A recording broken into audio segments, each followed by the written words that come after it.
West Coast Cookbook and Speakeasy with Chef Justice Putnam. Netrootsradio.com.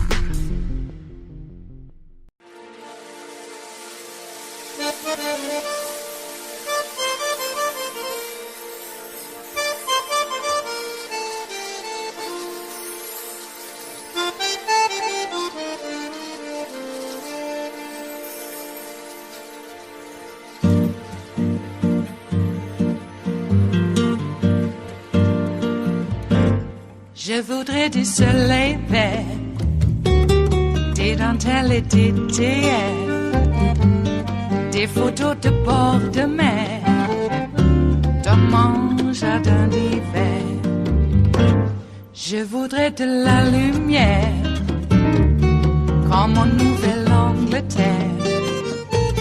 Je veux changer d'atmosphère, dans mon jardin d'hiver.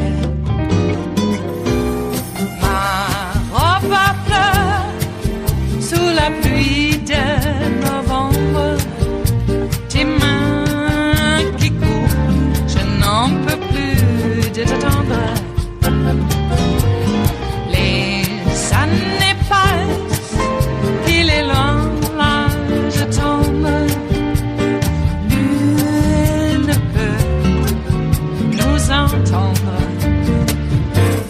Je voudrais du Fred Astaire, revoir un latte. Rebuilding America with union labor is smart for business and the American public. Unions provide, in one word, democracy in the workplace. By the way, Amazon, here we come.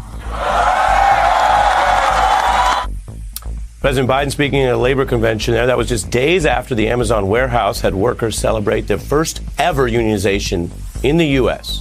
The first labor union at Amazon. It's a David versus Goliath story, workers fighting the billionaire Amazon founder Jeff Bezos. Now there's news that, well, the company is fighting back. There's a report that on internal Amazon documents, they have a messaging app that employees can use, but it would block employees from even using words like union or pay raise or anything that's seen as a critique of the company internally, according to reporting by The Intercept.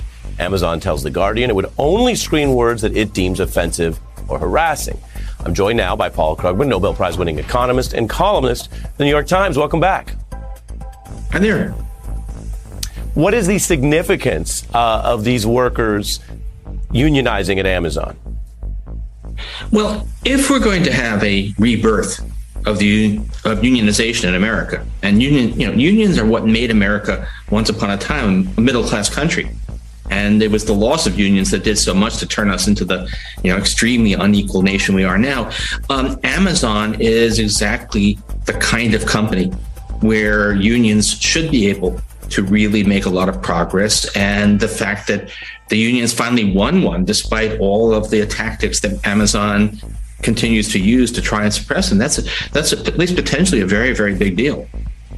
Yeah, we heard from the organizer, Christian Smalls, who led this. Here's a little bit of what he said when we spoke to him here on The Beat. I used to tell my new hires, if you have a gym membership, you have to cancel it because you're doing 10 to 12 hours of calisthenics. Your break is only 30 minutes. You're being tracked for every single second that you're not scanning an item. We're so disconnected from society. All we know is Amazon. And, when customers support this company, they got to understand our voices matter too.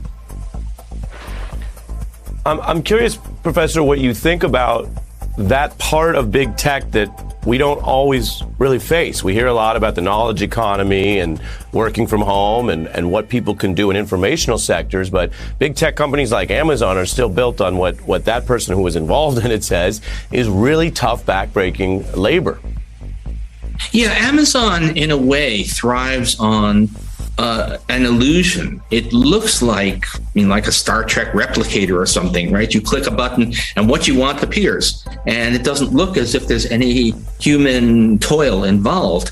But the reality is the ability of Amazon to deliver stuff to you in a day or two in a major metropolitan area depends upon having this vast network of fulfillment centers close to places like Staten Island to serve Metro New York, which employ 1 million workers now.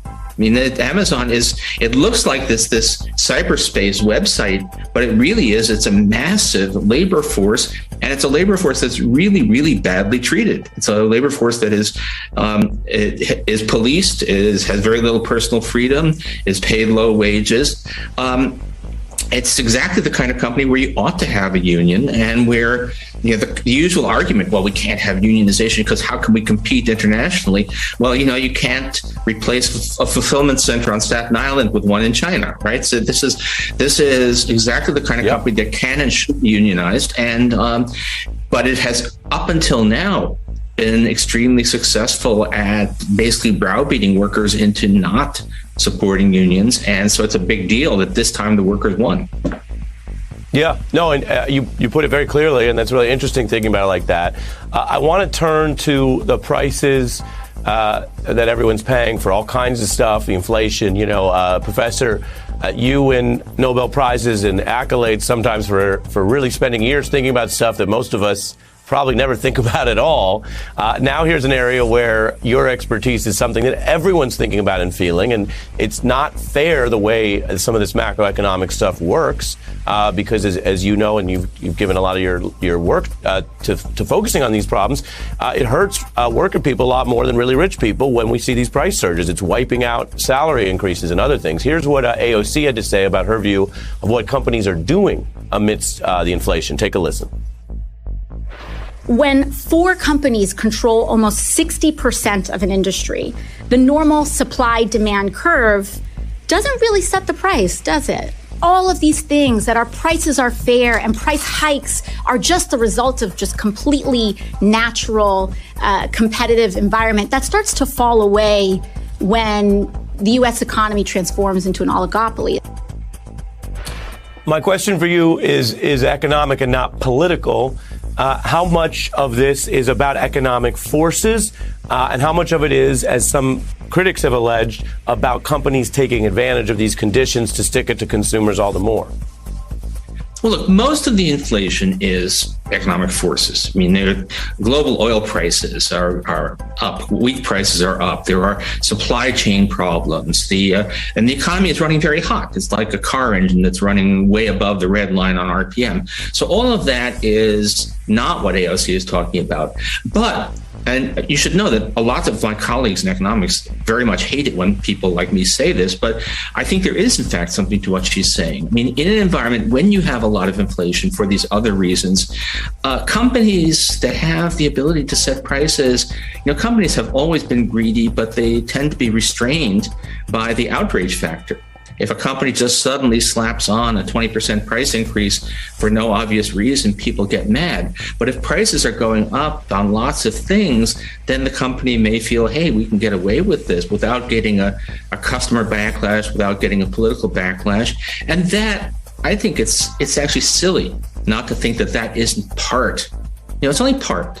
It wouldn't be possible if all this other stuff wasn't going on, but that's part of why we're seeing so much inflation. Interesting. Some people may not know this, but whenever you agree to do an interview, you say you always want to talk about Mitch McConnell for a few minutes of the interview, just because, you're so interested in him. All right. New to me, too. That's okay. I'm kidding. So folks know Paul doesn't have any conditions. But we are living in these extraordinary times where the level of extremism and both political and policy hijacking is quite acute. And so he was asked some questions here that I want to share, just to how he puts it, when it comes to whether there's any morality left in his leadership of the Republican Party in the Senate. Take a look. Where do you draw your moral red lines? So moral red lines, where do you draw them? I'm perfectly comfortable with the way I have conducted my political career. You said Donald Trump's actions preceding the January 6th insurrection were a, quote, disgraceful dereliction of duty. How do you go from saying that to 2 weeks later saying you'd absolutely support Donald Trump positions, which is not at all inconsistent. Not at all inconsistent, and yet, Professor, this was someone who let it be known that he thought Donald Trump, in the days after the 6th, committed convictable offenses in an attempted coup, and now is in reverse in public. What do you make of all this? Well, Mitch McConnell is not, Steve Bannon. I don't think that he is personally an ethno-nationalist or anything. What he is somebody who is willing to sacrifice everything, to sacrifice all the principles of democracy, all the principles of fair play in order to have lower taxes on rich people, basically. The amazing thing about Mitch McConnell is that he's somebody who has, I'm probably getting in trouble, he sold his soul for the sake of a tax cut. And it's the most amazing thing that he does not, at some point, look in the mirror and say, my God, what have I done?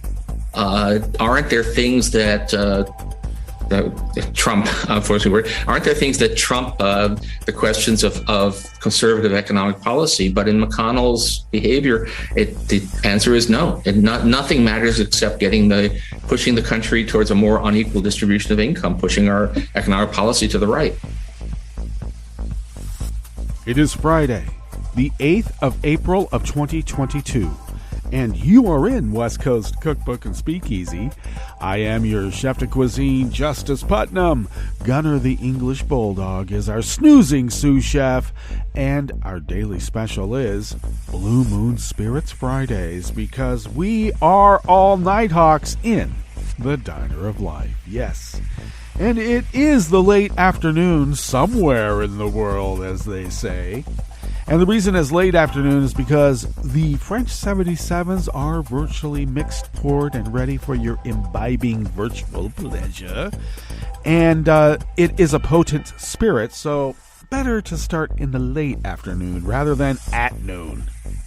Because by the late afternoon, I don't think you will be a functioning entity. At least not on this plane of consciousness. Indeed. So, here we are at the weekend. The war continues apace. In fact, Vladimir Putin is being put into a corner, which means he's going to lash out even more. And he has. Looks like Russian bombs had hit an evacuation hub at a train station, and the attendant tragedy has occurred, of course.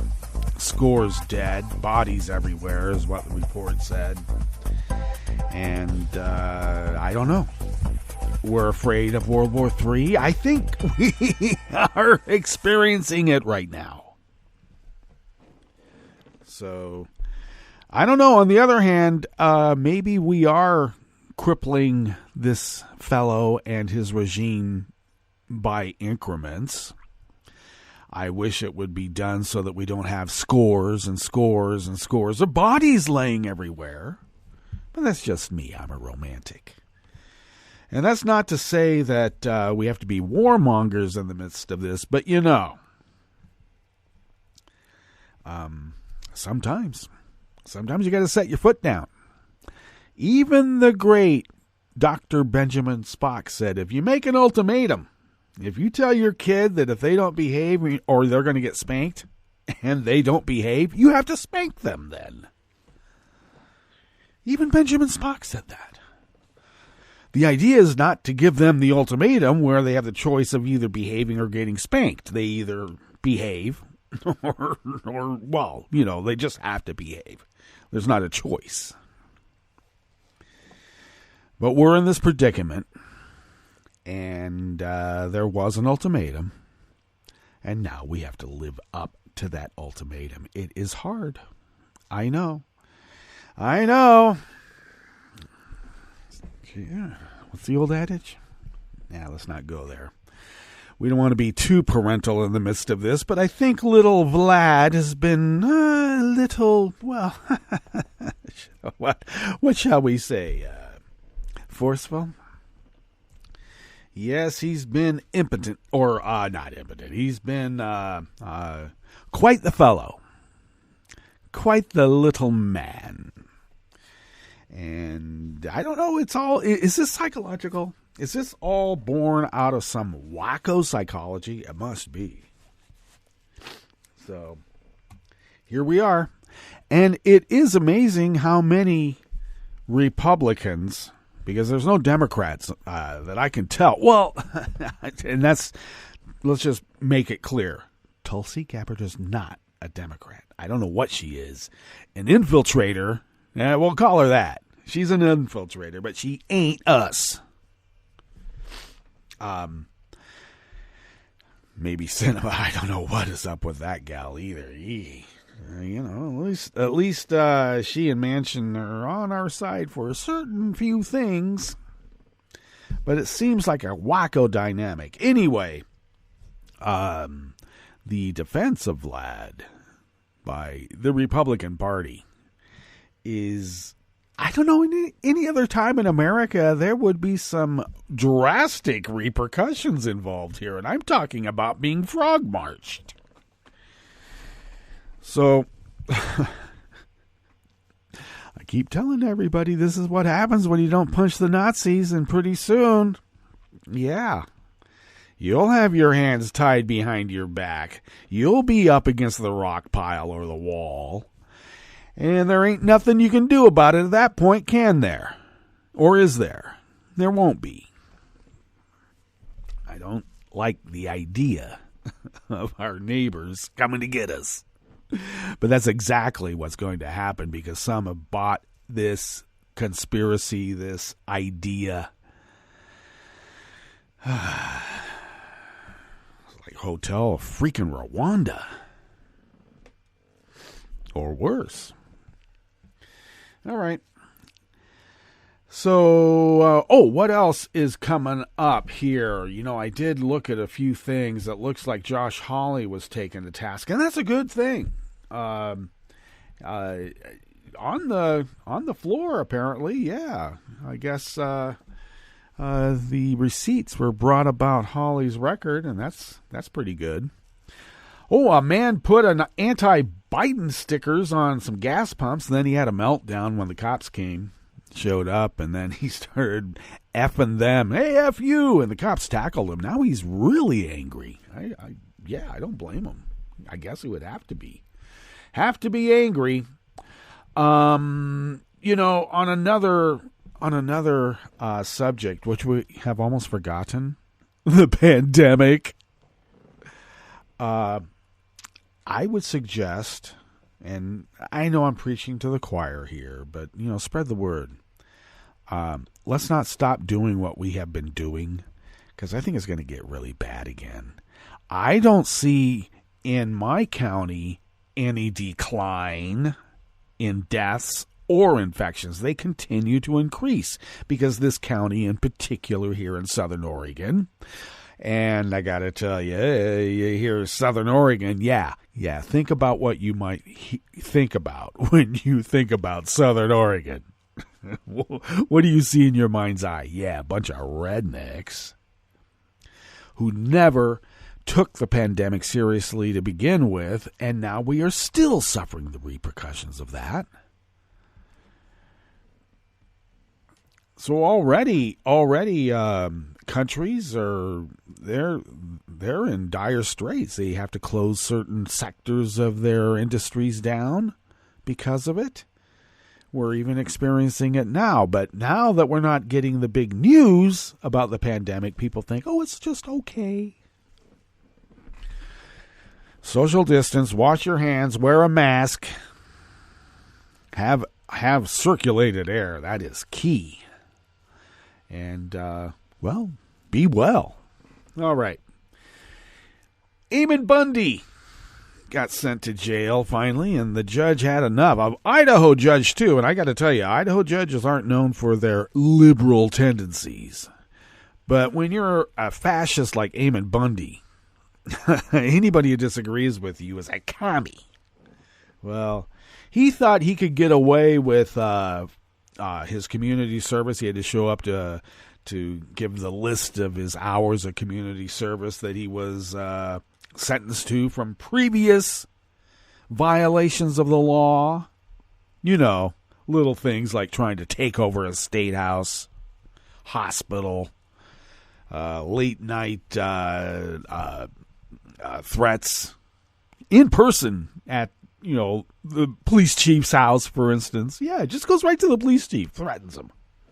Okay. With guns and a bunch of people. Okay. So he had to do some community service, and he tried to submit working on his own campaign as an independent candidate for governor as public service. And the judge got quite angry. Yeah, she said, the idea is not to do something that benefits you, but benefits the community. And, of course, he is so full of himself. And, there seems to be a pandemic of that on that side of the aisle. Let's just say. Anyway, he thinks that by attaining the fact that he would be governor, that would benefit everybody. So he was doing the community a service. All right. Quite the service. All right. Let's get into the curated part of the show because, it is what it is. And, of course, that was a bit of a clip there about the general economic status of the United States of America at the moment. But we did get Krugman's take on McConnell selling his soul for a tax cut. Oh, yeah. And we know that McConnell sold his soul for more than a tax cut, but that's a big one right there. And you would think that's not very much to sell your soul out for, and that's why I call all these Nazis bottom feeders. On the rest of the menu, a Law and Order Georgia Republican argued against banning stock trades for members of Congress because people would just break the law anyway, so why do it? That's Law and Order for you. A congressional oversight committee said the Justice Department is obstructing its investigation into Trump's handling of that classified material he illegally commandeered to Mar-a-Lago. And more than 1 million customers in Puerto Rico remained without electricity after a fire at a main power plant caused the biggest blackout so far this year across the U.S. territory. After the break, we move to the chef's table, where Canada banned foreign home buyers for 2 years to cool the hot housing market there. And the European Union approved new punishing sanctions against Russia, including an EU embargo on coal imports. All that and more on West Coast Cookbook and Speakeasy. Bon appetit.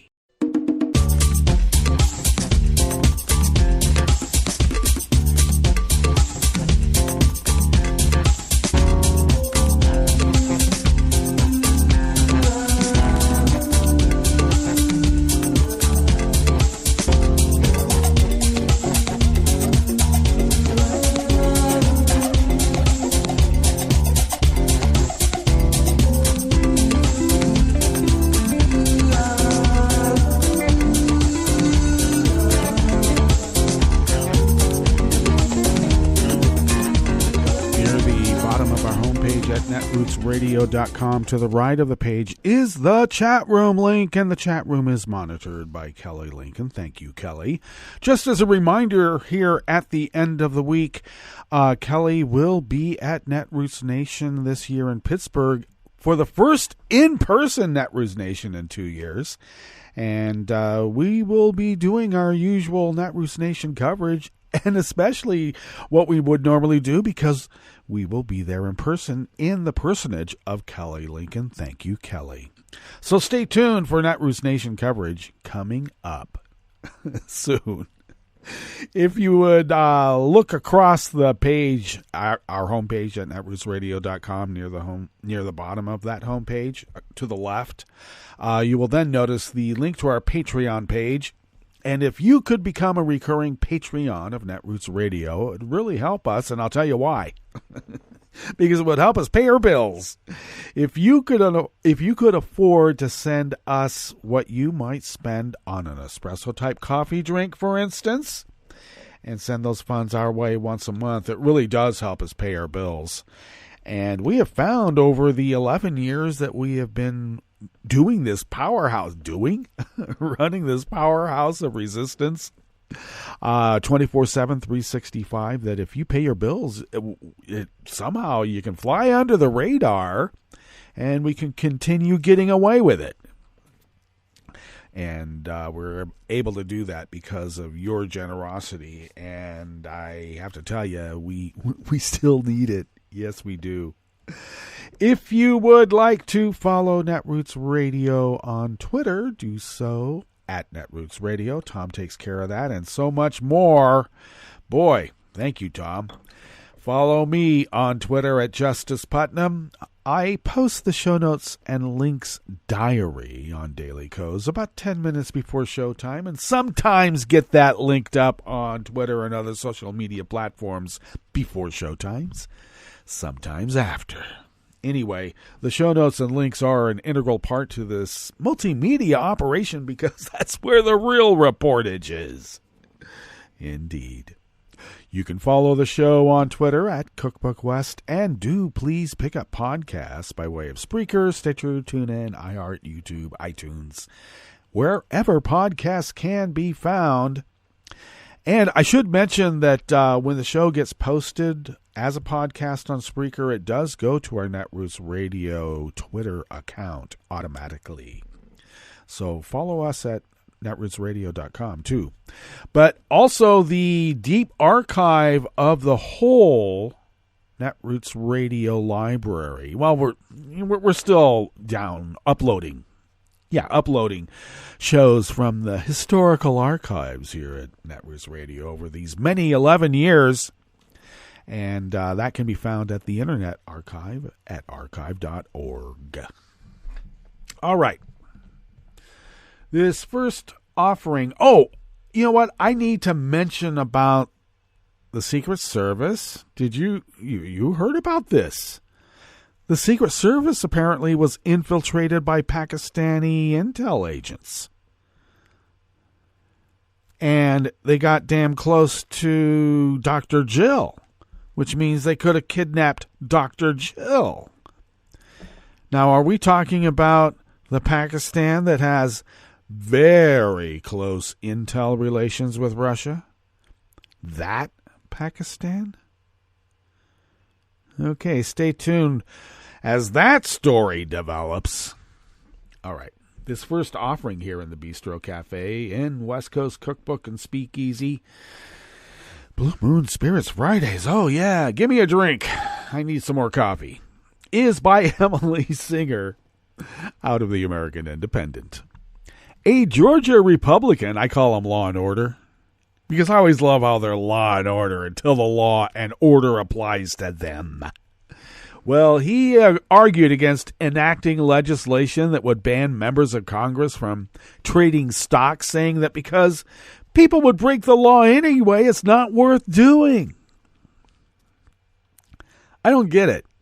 The only people who say, well, people are only going to break the law, so why do you need the law, are mobsters. They always say that. Okay, I'm just saying that when I talk about the GOP as being repug mobsters, this is a little bit of the evidence. Okay.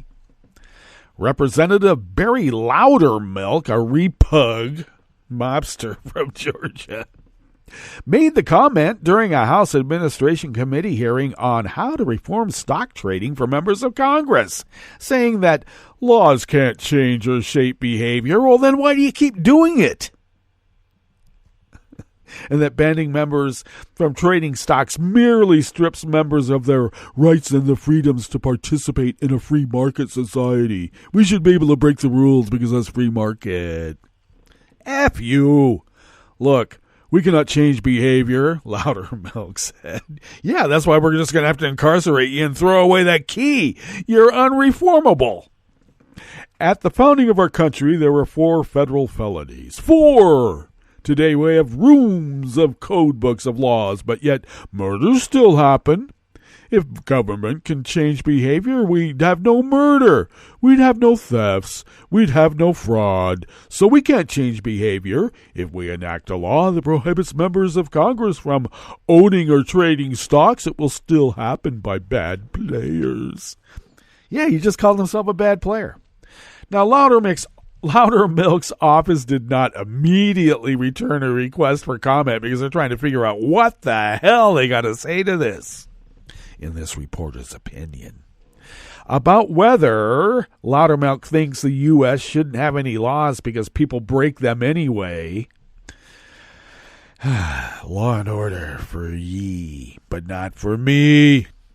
The House of Reps is discussing a ban on individual stock trading by members as questions have arisen about whether members of Congress should be able to make investments when they have non-public information that could impact the market. You know, insider information that is illegal for everybody else, but apparently not for the insiders.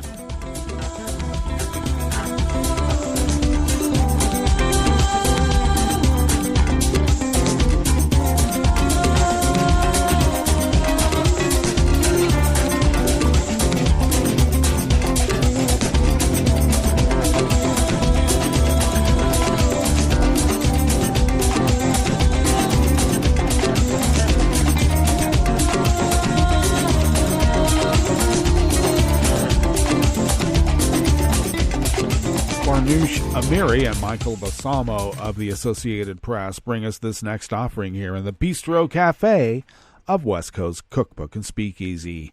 A congressional oversight committee yesterday, Thursday, said the Justice Department is obstructing its investigation into Trump's handling of White House records by preventing the release of information from the National Archives. The House Committee on Oversight and Reform sent a letter to Attorney General Merrick Garland, who has COVID, by the way, accusing the Justice Department of impeding the panel's expanded investigation into the 15 boxes of White House records that Trump took to his Mar-a-Lago residence in Florida after leaving office last year. The archives in February revealed it had found classified material in the boxes and referred the matter to the Justice Department. The letter, from Representative Carolyn Maloney, the chairwoman of the Oversight Committee, outlines communications between the committee and the National Archives that took place between February to late March. In those letters, Maloney made a series of requests for information she said the committee needs to determine if Trump violated federal record laws over his handling of sensitive and even classified information. Was he going to sell them on the open market?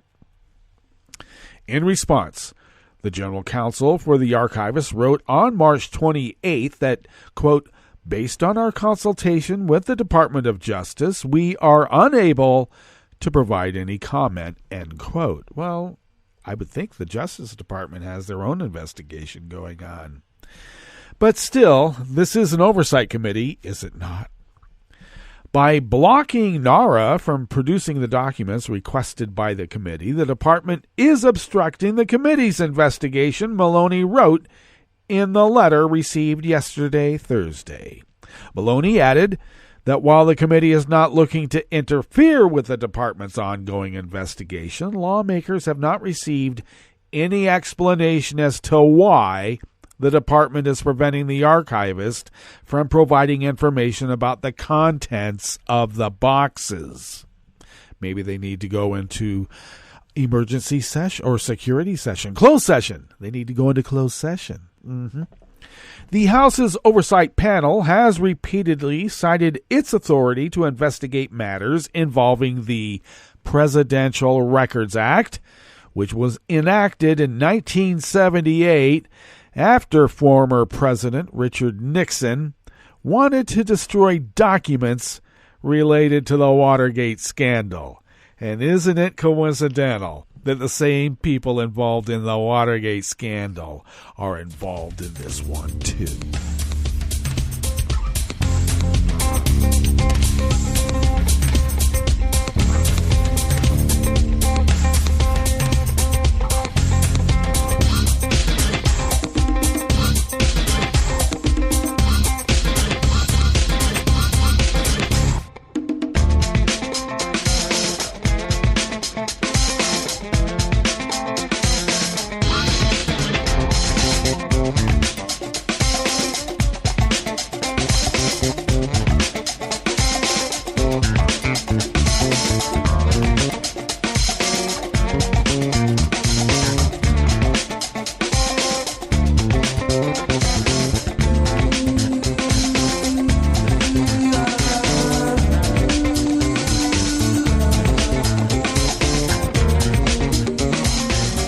Annika Cotto of the Associated Press brings us this final offering here in the Bistro Cafe of West Coast Cookbook and Speakeasy, Blue Moon Spirits Fridays. More than 1 million customers in Puerto Rico remained without electricity after a fire at a main power plant caused the biggest blackout so far this year across the U.S. territory, forcing it to cancel classes and shutter government offices. The blackout also left nearly 170,000 customers without water, forced authorities to close some main roads, and snarled traffic elsewhere across the island of 3.2 million people, where the roar of generators and the smell of diesel filled the air. Those who cannot afford generators and have medical conditions such as diabetes, which depends on refrigerated insulin, worried about how much longer they'd be without power. Owners of shuttered businesses also wondered when they could reopen. Long lines formed at some gas stations as people sought fuel for generators. Others tried to charge their cell phones at businesses in scenes reminiscent of the aftermath of Hurricane Maria, which struck as a Category 4 storm in 2017. Frustration and anger grew throughout the day yesterday as officials warned the outage could stretch past today and through the weekend. As of late yesterday afternoon, crews had restored power to some 500,000 customers out of nearly 1.5 million. Officials in at least one city distributed food to hundreds of elderly people as well as ice to those whose medication must be kept cool. All right, let's get to our break, and when we get back from that break, we will go through weather from around the world, and we will finish up with the stories that we've curated for you today. You are listening to West Coast Cookbook and Speakeasy, and we will be right back. You are listening to netrootsradio.com.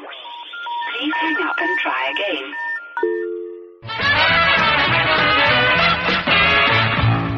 From a point at sea to the circles of your mind, a new force is at work for planetary transformation. New radio for a new Earth.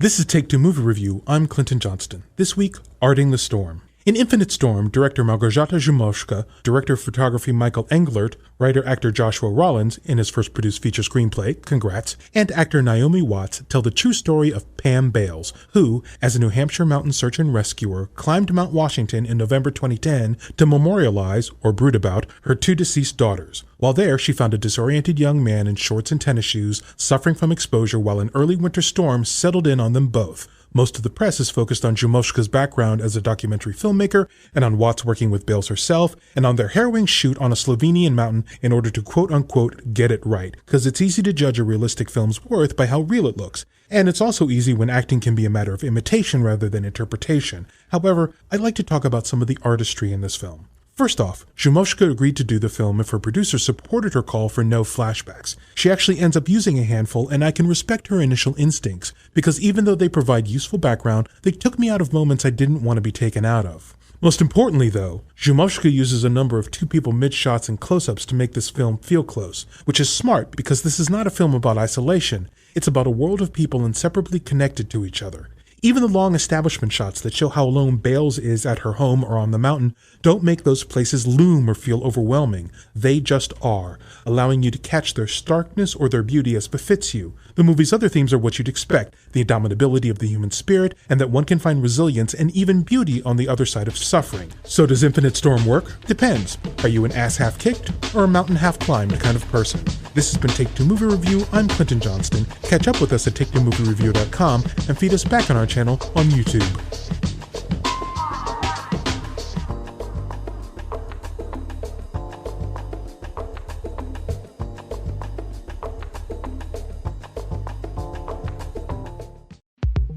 This is Scientific American's 60-Second Science. I'm Christopher Intagliata. When you look up at the Milky Way, you're gazing at the galactic equivalent of Rome, a metropolis of stars with layers upon layers of history, just like the Eternal City, so says the astronomer Hans Walter Rix. There were glory days, there were disasters, and all of these things kind of happen in the life of galaxies. And the Milky Way is just the one galaxy we can look at star by star, and so you can kind of see individual episodes in actual detail. Now Rix and a colleague at the Max Planck Institute for Astronomy in Germany have indeed gone star by star, determining the ages of nearly 250,000 stars in the Milky Way.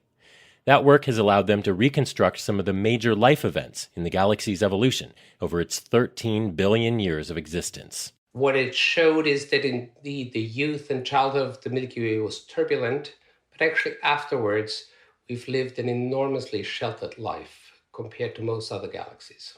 Gas drizzled in, and the suburbs grew peacefully and sprawled. The astronomers say that the galaxy's thick disk began to form around 13 billion years ago, just 800 million years after the Big Bang. Then, around 11 billion years ago, a cataclysmic collision occurred. The Gaia Enceladus satellite galaxy crashed into the Milky Way. And just at the same time, there was a huge burst of star formation, or a large increase of star formation in our own Milky Way. And that suggests, doesn't prove, that the perturbance that this infalling satellite created caused a lot of the gas that was in our Milky Way to form stars. The details are in the journal Nature. Now, none of this is a total surprise. People have simulated the Milky Way's formation before. So I would say really what our work has done is it just shows it clearly. A long suspected picture is coming into focus. In other words, this work lays out a more definitive playbill of the acts in this galactic drama. Thanks for listening. For Scientific American's 60 Second Science, I'm Christopher Intagliata. This program is presented by the Centers for Disease Control and Prevention.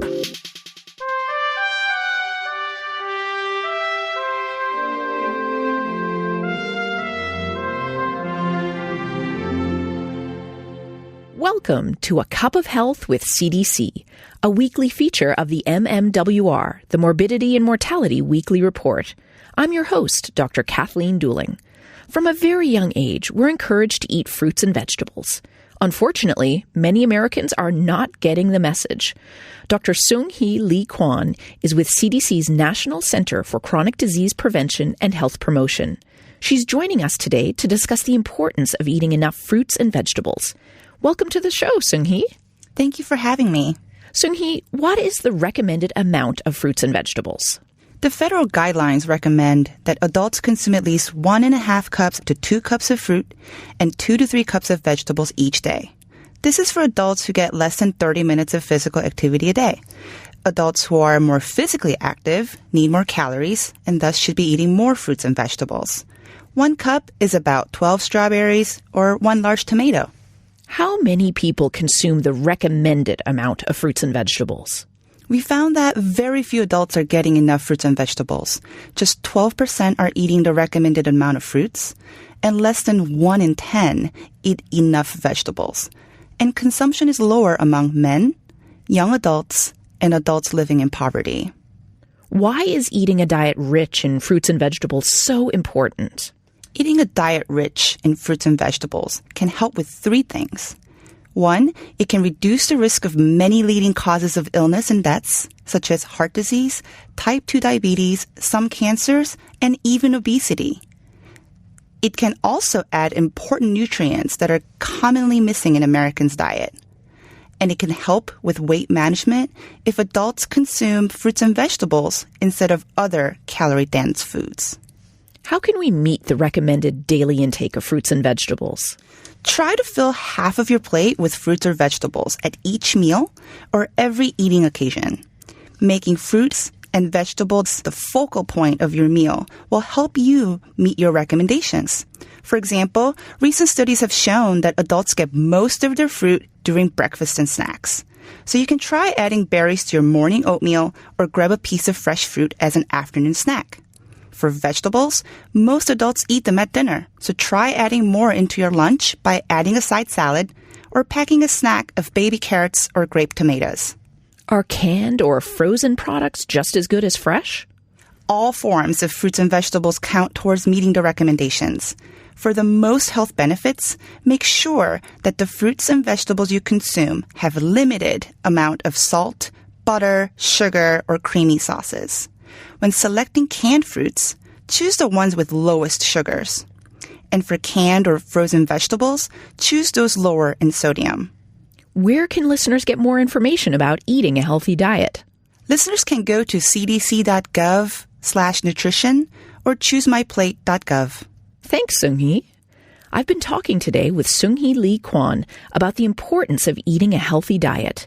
Eating a diet rich in fruits and vegetables can help reduce the risk of many leading causes of illness and death and add important nutrients to your diet.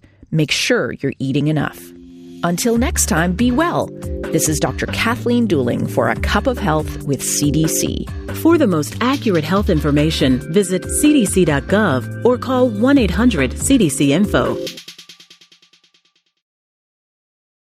I'm probably okay to have one more drink before I drive home. I'm probably okay. I open the window to stay alert. Probably okay. I just popped some gum in my mouth. Step out of the car, please. I probably made a mistake. Probably okay isn't okay when it comes to drinking and driving. If you see a warning sign, stop and call a cab, a car, or a friend. Buzzed driving is drunk driving. A message brought to you by NHTSA and the Ad Council. Hi, I'm Tom Hartman, and since you're listening to netrootsradio.com, show your progressive side and go to the donate button on the bottom of the homepage. It's progressives like you who power Netroots Radio and keep the progressive message beaming everywhere 24 hours a day. Just go to our donate button at the bottom of netrootsradio.com. Thank you for keeping progressive radio at full power.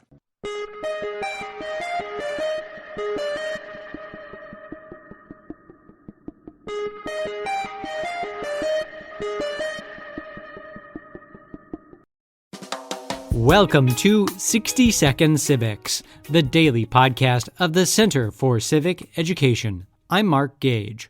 Abraham Lincoln ran against incumbent candidate Stephen A. Douglas in the 1858 Illinois senatorial election. The 7 Lincoln-Douglas debates, highlights of a fiercely contested campaign, catapulted Lincoln into the national spotlight. The issues were profound, pertaining to slavery, states' rights, individual rights, and popular sovereignty. So, the Illinois senatorial campaign attracted a national audience, including many who either passionately supported or derisively opposed Lincoln, mainly because of his position on slavery.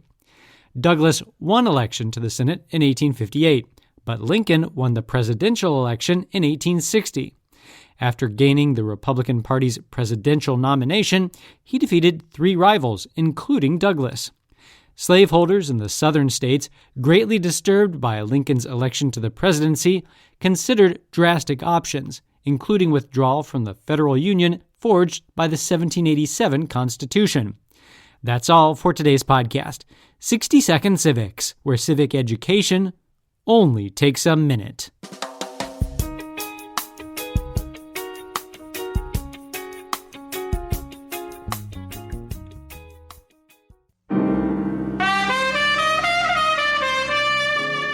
Finally, it happened. I'm Bill Newman, and this is the Civil Liberties Minute. In late March 2022, Congress passed and President Biden signed a federal anti-lynching law, a bill first introduced into Congress in 1918. The 200 efforts since then to pass it all failed, many times on account of Senate filibusters. Between 1877 and 1950, there were nearly 6,500 lynchings of black Americans, a history known to many because it is hauntingly and famously told by Billie Holiday's rendition of Abel Meeropol's song Strange Fruit. Between 1950 and 1968, there were hundreds more. Today, lynchings are not so much with ropes from trees as with, for example, knees on an innocent person's neck or with racist shootings on a street or in a home. Killings and serious bodily injury motivated by hate or bias now are a federal crime under the Emmett Till Anti-Lynching Act. In 1918, the then Attorney General wrote that if the hysteria which results in lynching is not stopped, it would create conditions of lawlessness from which we will suffer for 100 years. Black bodies swinging in the southern breeze. The Civil Liberties Minute is made possible by the ACLU because freedom can't protect itself. I'm Rick Smith, and this is Labor History in 2. On this day in labor history, the year was 1952. That was the day that President Harry S. Truman issued Executive Order 10340, nationalizing the U.S. steel industry. The president had hoped to stop a looming steel strike while the nation was embroiled in the Korean War. The president's order listed several reasons for the action, including, quote, American fighting men and the fighting men of other nations of the United Nations are now engaged in deadly combat with the forces of aggression in Korea, and forces of the United States are stationed elsewhere overseas for the purpose of participating in the defense of the Atlantic community against aggression. Another stated reason was that, quote, the weapons and other materials needed by our armed forces and by those joined with us in the defense of the free world are produced to a great extent in this country, and steel is an indispensable component of substantially all of such weapons and materials. He also listed, quote, steel is likewise indispensable to the carrying out of programs of the Atomic Energy Commission of vital importance to our defense efforts. Another reason Truman claimed was that continuing an uninterrupted supply of steel is also indispensable to the maintenance of the economy of the United States, upon which our military strength depends. After the announcement of the order, it only took some steel company owners 27 minutes to file for an emergency injunction to stop the seizure. They were not successful in getting their injunction, but the case went on to the Supreme Court. In May, the court ruled in a 6-3 decision that President Truman did not have the right to seize the mills. The day the court decision came down, the steel workers went out on strike, eventually winning pay raises.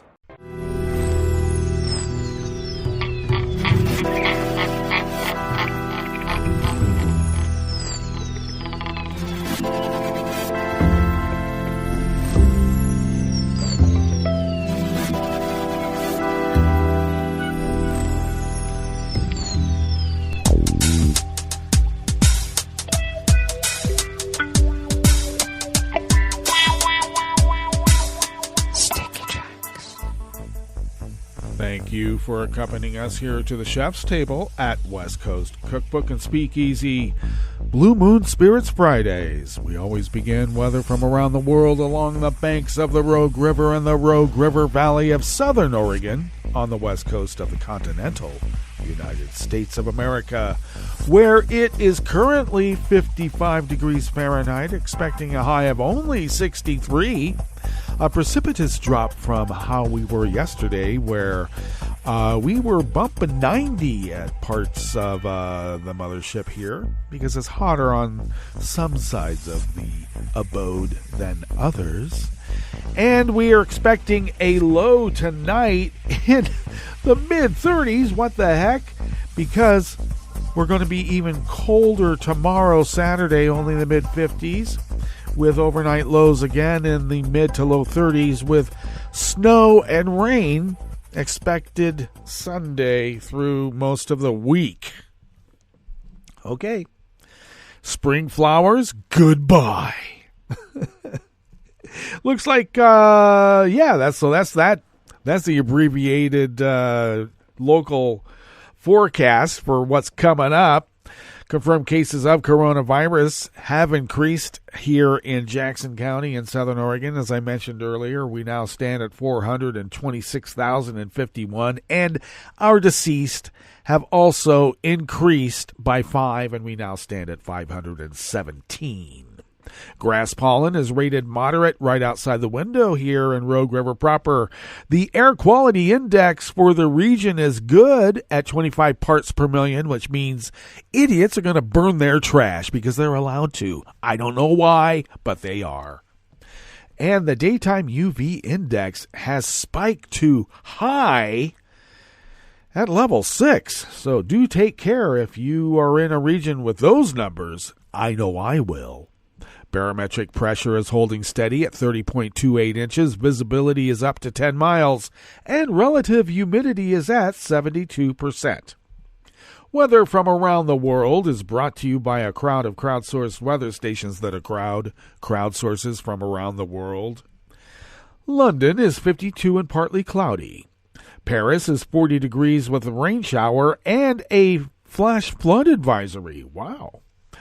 Rome is 66 and partly cloudy with a thunderstorm advisory that could knock out their electric grid. Wow.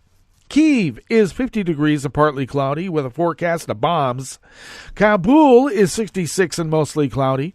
Hong Kong is 71 and fair. Tokyo is 56 and clear.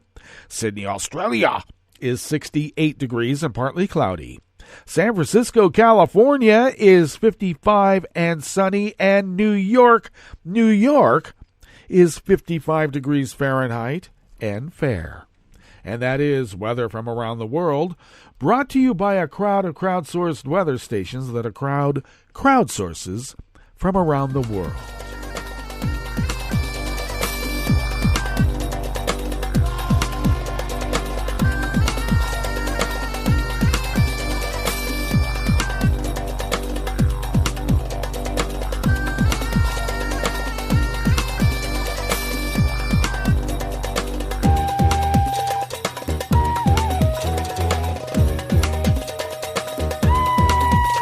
Associated Press staff bring us this first amuse-bouche here at the chef's table at West Coast Cookbook and Speakeasy. Prime Minister Justin Trudeau's government announced it will ban foreign investors from buying homes in Canada for 2 years in a bid to cool off a hot housing market. Finance Minister Chrystia Freeland took a number of measures to tamp down speculation and demand amid record home prices in announcing the federal budget for the year. The government announced a 2-year ban on foreign home buying as well as higher taxes for people who sell their home within a year, though both measures include multiple exceptions, including for permanent residents and foreign students. The budget also includes billions for new housing and measures to help Canadians trying to get into the market, including a new savings account and changes to the first-time home buyers tax credit.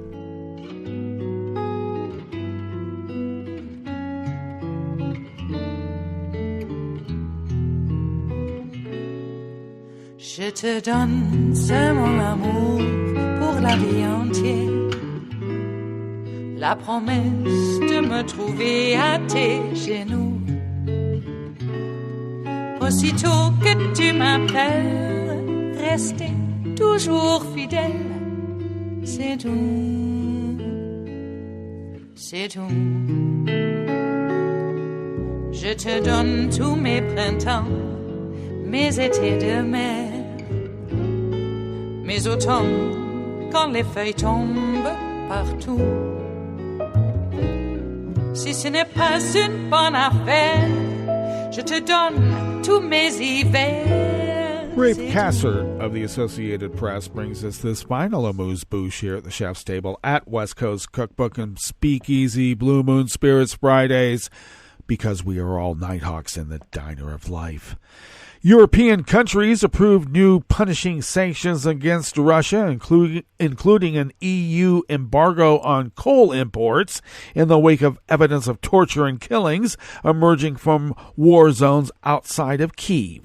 The ban on coal imports will be the first EU sanctions targeting Russia's lucrative energy industry over its war in Ukraine and is estimated to be worth 4 billion euros, which is about 4.4 billion US per year. The EU presidency held by France announced. In the meantime, the EU had already started working on additional sanctions, including on oil imports. The deal was given the final political go-ahead in a meeting with EU ambassadors and will be enacted once published in the EU's official journal, likely later today. Well, that brings us to the end of our broadcast period for the day and the week, but you do know Netroots Radio broadcasts on, and we will meet up here on Monday for River City Hash Mondays. So do stay tuned to Netroots Radio all day, all night, and all weekend for all the breaking news as it breaks And we will meet up here on Monday, right here in West Coast Cookbook and Speakeasy. Bon appetit.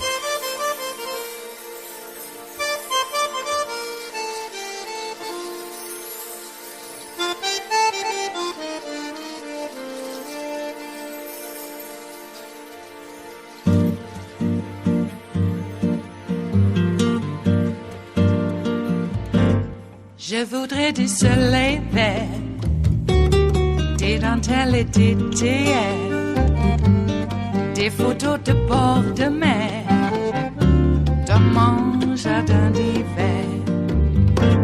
Je voudrais de la lumière, comme en Nouvelle-Angleterre. Je veux changer d'atmosphère, dans mon jardin d'hiver. Ma fleur sous la pluie de novembre, tes mains qui courent, je n'en peux plus de t'attendre. Les années passent, il est loin, là je tombe. Nul ne peut nous entendre. Je voudrais du Fred Astaire, revoir un latte Goël. Je voudrais toujours te plaire dans mon jardin d'hiver. Je veux déjeuner par terre, comme au long de golfe clair, t'embrasser les yeux ouverts dans mon jardin d'hiver.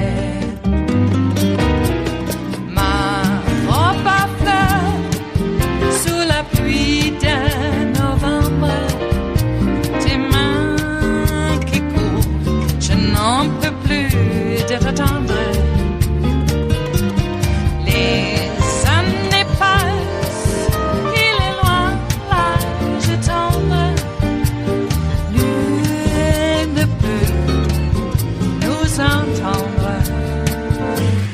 Ba-da-da-dum-di-da-dum. Ba-da-da-dum-di-da-dum. Ba-da-da-dum-di-da-dum. Dans mon jardin d'hiver. Ba-da-da-dum-di-da-dum. Ba-da-da-dum-di-da-dum. Ba-da-da-dum-di-da-dum. Dans mon jardin d'hiver. Dans mon jardin